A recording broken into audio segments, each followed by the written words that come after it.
I've always thought myself as someone who could read a pattern and make absolutely anything perfectly the first time. Or you know that moment when you see something crocheted in a store and think, I can make that. Yeah, that's me. Every single time. Wearables seem so easy in theory. Find a pattern or sweater, measure yourself, and make the garment to match. Alright, so I'm starting with about 120 chains. And of course, whatever I make, I definitely wear it, right?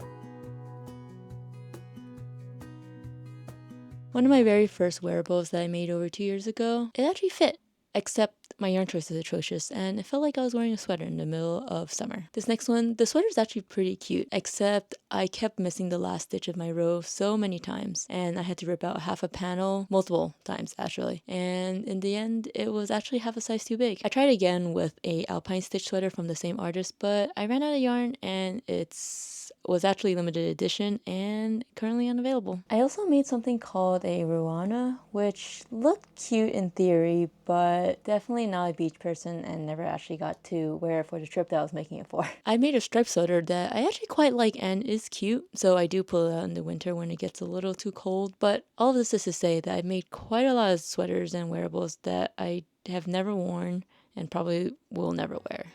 It was only after I finished the Gemma sweater that I found something that I really wanted to wear, and more importantly, a style that I actually really liked. After that, I made the spider lace poncho with some modifications from the original pattern maker and fell in love with its flowiness. I really knocked it out of the park with the yarn choice and the colors this time. It kind of took me until now making my current project, the Cumulus cardigan, that is almost entirely single crochet, that I kind of realized why I've been feeling a little disconnected from my work. There's tons of projects out there with really nice color work, a really good shaping or the drape, and lace work that makes me think, how the heck did they actually get there? And you know, someday I'd like to get to make them just because I want to be able to make them as a skill rather than having to keep it. So those make for really great gifts.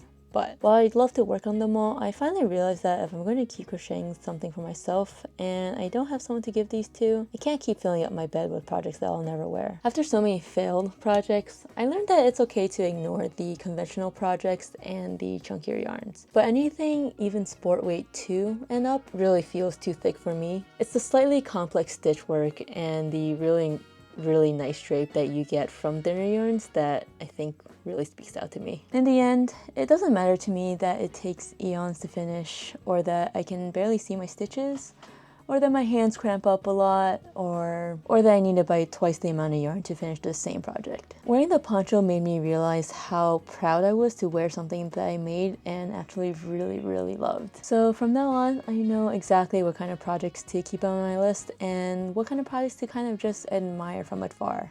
Unless, of course, I get to make it for someone else. I don't know if anyone else is in the same camp as me in that regards, but I hope even if you don't love the project that you made, there's always donation centers that can take them away, and hopefully someone else will love them. But with that, thank you for watching. Happy crocheting! Bye!